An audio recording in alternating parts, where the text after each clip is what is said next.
Hi, అందరూ ఎలా ఉన్నారు? నేనైతే పర్లేదు, బాగానే ఉన్నాను. లాస్ట్ వీడియోలో మీకైతే చెప్తానన్నాను కదా నా చెకప్ ఏమైంది ఏంటని. మేమైతే చెకప్కి వెళ్తే బ్లడ్ టెస్ట్ రాశారు. ఆ బ్లడ్ టెస్ట్ రిపోర్ట్స్ అయితే మీకు చూపిస్తాను. నిజంగా చాలా షాకింగ్ న్యూస్ అండి. అసలు మేము ఎక్స్పెక్ట్ చేయలేదు. ఇగో నా రిపోర్ట్స్. హెచ్జిబి 7.8కి వచ్చేసిందండి. చాలా కష్టం అంటున్నారు. ఈ టైంలో అయితే ఇలా ఉండకూడదు, నాది ట్విన్ ప్రెగ్నెన్సీ కదా, ఇలా అయితే చాలా కష్టం అనేసి అంటున్నారు. ఇది మీకు 3rd మంత్లో రిపోర్ట్స్ చూపిస్తాను.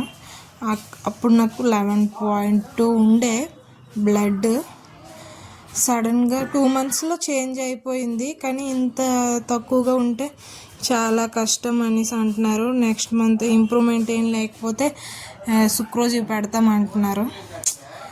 అయినా ఎలా అవుతుంది అనేసి అసలు అనుకోలేదు. మాకేంటో షాకింగ్ న్యూస్ తగులుతుంది.